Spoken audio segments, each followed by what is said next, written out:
Oke, kali ini kita akan belajar tentang bagaimana cara menghitung umpan maju pada jaringan saraf tiruan untuk sebuah sistem yang masih sederhana. Jadi hanya ada dua input, dua hidden layer dan dua output, di mana masing-masing hidden layer dan masing-masing output itu memiliki bias dengan nilai satu, ya, dengan nilai satu, dan ada pengalinya juga. Jadi di sini bias 1 itu pengalinya 0,35, jadi sebenarnya bisa dibilang nilainya adalah ya 0,35 itu sendiri. Sementara bias 2 itu bernilai 0,6.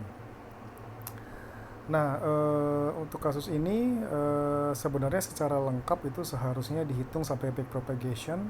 Cuma mungkin biar lebih paham dan biar lebih step by step, pembahasan materi kali ini hanya sampai menghitung error, ya, menghitung error dari nilai target dibandingkan dengan nilai output berdasarkan pembobot yang diberikan secara acak sebelumnya.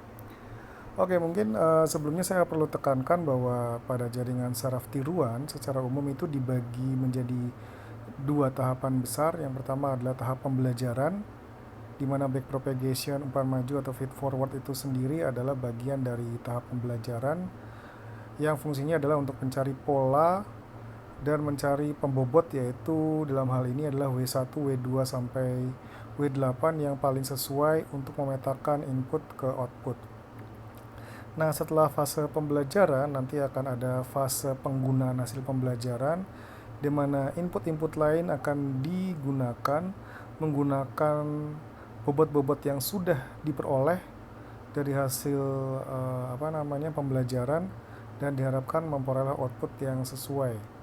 Contohnya adalah misalkan kalau kita mencari hubungan antara input dan output yang kita nggak tahu sebelumnya dan ternyata menunjukkan logika N, maka pada fase pembelajaran adalah kita mencari bobot-bobot yang bisa menyebabkan ketika kita memberikan input-input tertentu akan menunjukkan output-output yang sesuai dengan gerbang logika N. Sehingga setelahnya ketika saya berikan input-input lain, maka bobot-bobot itu akan tetap bisa menunjukkan bagaimana gerbang N itu menunjukkan hasil outputnya. Jadi fase yang kita pelajari sekarang adalah fase pembelajaran, tetapi saya hanya akan menjelaskan bagaimana menghitung satu kali umpan maju dan menghitung berapa besar errornya. Untuk minggu depan kita akan belajar bagaimana menghitung backpropagation, di mana masing-masing error tersebut akan diturunkan ke masing-masing pembobot untuk dilakukan pengupdatean besar pembobot. Jadi pengupdatean besar pembobot itu tergantung dari learning rate sama berapa besar error yang diperoleh. Tapi sekarang kita fokus dulu bagaimana caranya sehingga nilai-nilai di input itu bisa diumpan majukan sampai mendapatkan nilai output tertentu. Oke, untuk kasus ini kita akan memberikan input 1 nilai 0,05 dan input 2 0,1 atau 0,10, dan bobot-bobot W1 sampai W8 itu diberikan acak, ya, yang besarnya adalah untuk W1 0,15, W2 0,2, W3 0,25, W4 0,3, W5 0,4, W6 0,45, W7 0,5, dan W8 0,55. Ini benar-benar acak, ya, jadi bukan merupakan hasil perhitungan tetapi hasil nilai random yang kita berikan suka-suka kita, atau kalau dari programnya yang acak. Nah, targetnya adalah untuk output 1 bernilai 0,01 dan untuk output 2 bernilai 0,99. Ya, jadi ini targetnya. Jadi kalau misalkan diberikan nilai input 1 sekian dan input 2 sekian, maka diharapkan nilai targetnya untuk output 1 adalah 0,01 dan output 2 0,99. Ya, itu nilai target. Hasilnya seperti apa, ya nanti kita hitung satu persatu. Ya. Untuk langkah maju feed forward pertama, kita hitung berapa besar net H1. Ya, net H1, jadi kita, ya, ini net H1 itu ini, ya. Kita lihat di sini, ganti warnanya yang kayak hijau aja. Oke. Jadi kita lihat di sini, ini net H1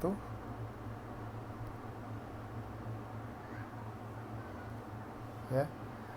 Dimana nilai net H1 adalah hasil sebelum dilakukan fungsi aktivasi. Ya, artinya apa? Artinya dia tuh input yang mau masuk ke H1. Nanti di H1 dia diproses menggunakan fungsi aktivasi. Seperti saya bilang sebelumnya, fungsi aktivasi berfungsi untuk menonlinearkan sistem, karena kebanyakan sistem di dunia ini adalah nonlinear, dan yang kedua adalah untuk membatasi biar nilai masuk nilainya itu tidak lebih dari satu. Mengapa? Karena kalau lebih dari satu nanti misalkan pembobotnya ada ratusan ya, karena ini contohnya yang masuk ke H1 cuma 2 pembobot. Kalau ada ratusan dia dikalikan, dijumlahkan, itu bisa jadi nilainya sangat besar. Dan kalau sangat besar, maka ketika outputnya diharapkan memiliki nilai sekitar 0 atau sekitar 1, maka akan sangat-sangat lama mengupdate-nya, sehingga kita butuh fungsi aktivasi untuk membatasi nilai maksimal itu sama dengan 1. Oke, kita lihat, kita kembali lagi ya, untuk net H1 itu di sini ya. Dan kita lihat untuk net H1 itu dia mendapatkan 3 jenis input. Yang pertama adalah yang berasal dari I1, yang kedua adalah yang berasal dari I2, dan yang ketiga adalah yang berasal dari bias 1 ya. Kita lihat untuk net H1 nilainya adalah W1 kali I1 ditambah W2 kali I2 tambah B1 kali 1. Atau kalau misalkan langsung aja kita tulis 0,35 ya. Kadang-kadang saya lebih suka nulis di biasnya itu di sini itu mungkin langsung angkanya aja, misalkan 0,3, 0,5, 0,7, karena lebih simpel menurut saya. Oke, jadi net H1 itu sama dengan W1 kali I1 tambah W2 kali I2 tambah B1 kali 1. Kita lihat bahwa I1 itu 0,15 ya. W1 sama dengan 0,15 dan I1 adalah 0,05. Jadi kita tinggal kaliin. Kalau misalkan mau bilang I1 kali W1 terserah. Jadi ini urutan kalau misalkan mau dibuat matriks, mau W-nya dulu atau mau I-nya dulu itu boleh, asal konsisten. Jadi jangan sampai di tempat lain I-nya dulu, di tempat lain lagi malah W-nya dulu. Jadi terserah mau W dulu atau I dulu yang dikaliin. Oke, jadi kita lihat 0,15 kali 0,05 ya. Ini 0,05 dikali 0,15 ditambah W2 kali 2, kita lihat W2 kali 2 adalah 0,2 ini dikalikan 0,1 ditambah 0,35, ini 0,35 ya. Nah, hasilnya adalah 0,3775. Net H1 artinya yang mau masuk ke H1 sebelum terkena fungsi aktivasi. Nah, fungsi aktivasi itu macam-macam, tetapi yang paling populer adalah sigmoid, di mana persamaan sigmoid adalah bahwa persamaan outputnya itu adalah 1/1 tambah E pangkat min input sebelumnya. Nah, input sebelum itu adalah net H1. Jadi output H1 adalah 1/1 tambah E pangkat min net H1 sama dengan 1/1 tambah E pangkat min 0,3775. Ya, kenapa saya bilang bahwa ini nilainya akan selalu di bawah 1? Karena 1/1 tambah sesuatu itu pasti nilainya di bawah 1 ya. Karena E pangkat min sekian itu pasti nggak mungkin minus, pasti dia nilainya di atas 0, kecuali dia nilainya minta hingga, tetapi saya rasa tidak akan pernah sampai di atas hingga. Nah, kita lihat jumlahnya, sehingga jumlah dari 1/1 tambah E pangkat min net H1 itu adalah 1/1 tambah E pangkat min 0,3775. Jadi latihan pakai kalkulator ya sekarang.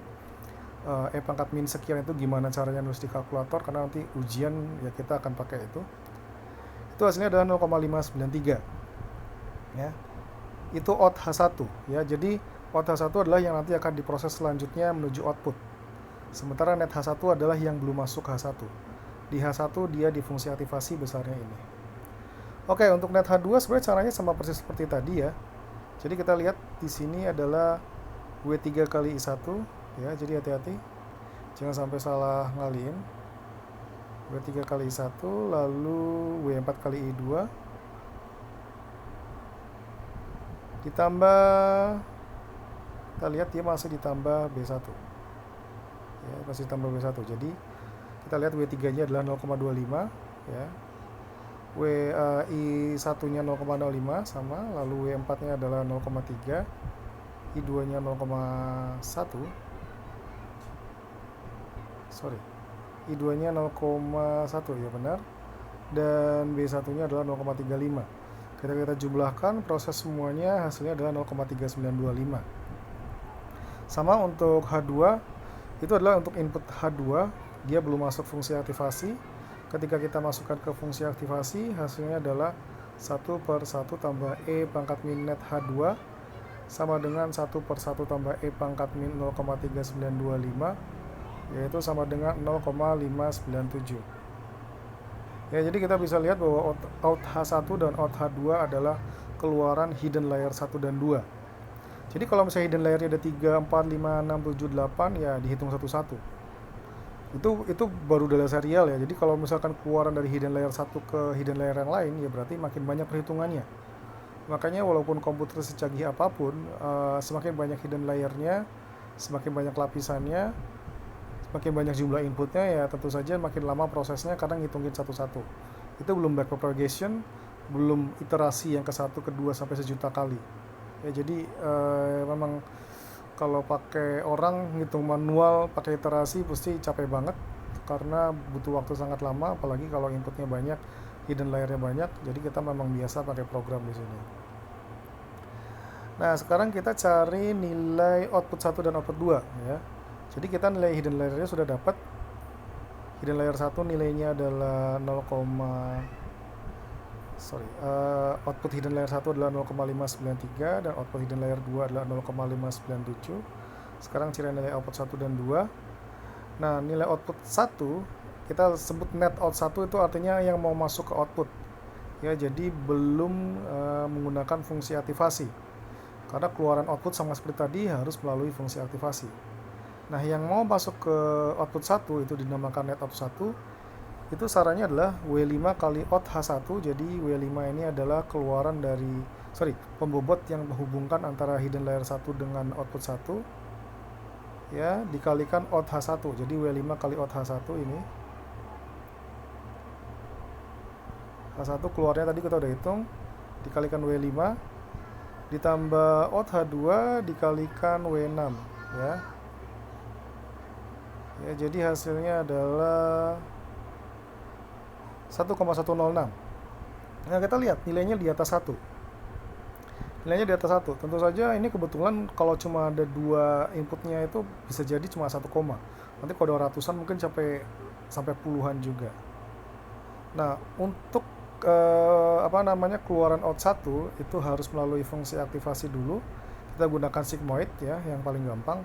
Jadi output O1 sama dengan 1/1 tambah E pangkat min net O1, di mana net O1 tadi adalah 1,106, sehingga out O1 adalah 1/1 tambah E pangkat min 1,106 sama dengan 0,751 ya, lebih kecil daripada 1.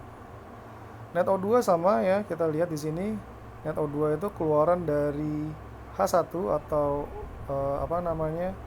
out H1 dikalikan W7, yaitu dikalikan 0,5, ditambah out H2 kali 0,55 atau kali W8, dan ditambah dengan B2 yaitu 0,6. Ya, jadi kita lihat hasilnya adalah 1,225, sama kayak tadi di atas 1. Sehingga output O2 itu sama dengan 1/1 tambah E pangkat min net O2 sama dengan 1/1 tambah E pangkat min 1,225 sama dengan 0,773 ya, di bawah 1. Oke, jadi kita di sini sudah mendapatkan nilai output O1 dan output O2, jadi yang di ujung sini ya. Nah, output O1 itu sebenarnya diharapkan nilainya adalah 0,01, tetapi kenyataannya adalah 0,751, jadi ada error, yaitu ya selisih dari 0,751 dengan 0,01. Kasus ini cukup banyak ya. Sementara output O2 yang kita inginkan adalah 0,99, sementara output yang kita peroleh dari pembobot yang tadi adalah 0,773 ya. Jadi kita lihat kita mau masuk ke backpropagation, tetapi kita harus hitung dulu error totalnya berapa. Ya, kita lihat error total itu persamaannya adalah sigma. Sigma itu berarti jumlah semua output yang ada, target dikurangi output kuadrat. Ya, target output 1 adalah 0,01, target output 2 adalah 0,99. Jadi kalau misalkan kita lihat untuk error untuk output 1 itu adalah setengah target output 1 dikurangi output 1. Targetnya adalah 0,01, outputnya adalah 0,751. Kita kuadratin dan kita bagi 2, hasilnya ketemu 0,275. Error output 2 adalah setengah dari target O2 dikurangi output O2 sama dengan setengah dari 0,99 dikurangi 0,773 dikuadratkan ketemu 0,0236 ya. Itu adalah errornya. Dan total errornya adalah kita tinggal ngejumlahkan saja, yaitu 0,275 dengan 0,0236 sama dengan 0,298.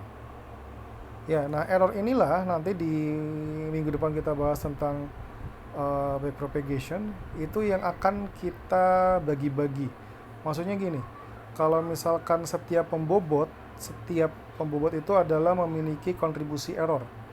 Kenapa? Karena pembobotnya kan masih tidak sesuai dengan yang diinginkan, sehingga pembobotnya itu masih perlu diupdate. Tiap pembobot itu memberikan error sekian persen terhadap output, sehingga kita harus mencari hubungan antara bagaimana perubahan pembobot dengan perubahan error yang diberikan. Nanti kita dapatnya nilai gradien. Ya, gradien itu nanti adalah turunan. Jadi nanti ada turunan. Kita mau mencari misalkan sebenarnya W5 itu tuh menyebabkan error berapa sih di output 1 dan W5 itu menyebabkan error berapa sih di O2. Jadi nanti kita akan lihat berapa besar perubahan error O1 terhadap perubahan bobot W5. Ya, jadi nanti delta error O1 dibagi delta error W5. Nanti kalau misalkan delta menuju 0 itu kan diferensial ya. Jadi nanti kita pakai diferensialnya juga diferensial parsial. Dan diferensialnya adalah nanti kita lihat diferensial error total terhadap error output tertentu, lalu diferensial dari error output tertentu terhadap net tertentu, error delta net masukan untuk output tertentu, dan delta net terhadap delta W5 tertentu. Itu masih ke W5, nanti ke W1 juga nanti dirunut lagi ke belakang. Sebenarnya W1 itu memberikan kontribusi error berapa sih ke error total atau error keseluruhan. Ya, nanti kita runut lagi ke belakang, nanti kita lihat berapa besar perubahan error dari output hidden layer 1 dibandingkan dengan net H1, lalu net H1 dibandingkan input 1 dan seterusnya. Yaitu kita bahas minggu depan. Jadi minggu ini kita fokus ke bagaimana caranya kita mendapatkan error secara keseluruhan dengan umpan maju atau feed forward. Oke, jadi ini materi minggu ini. Saya sudah kasih tugasnya telah dikerjakan. Di tugas itu ada inputnya ada 3. Jadi masing-masing hidden layer itu dapatkan 3 jenis input dan juga bias pakai fungsi aktivasi, selanjutnya sama. Ya, bedanya cuma di input yang ada 3 itu. Oke, cukup sekian dulu, semoga bermanfaat.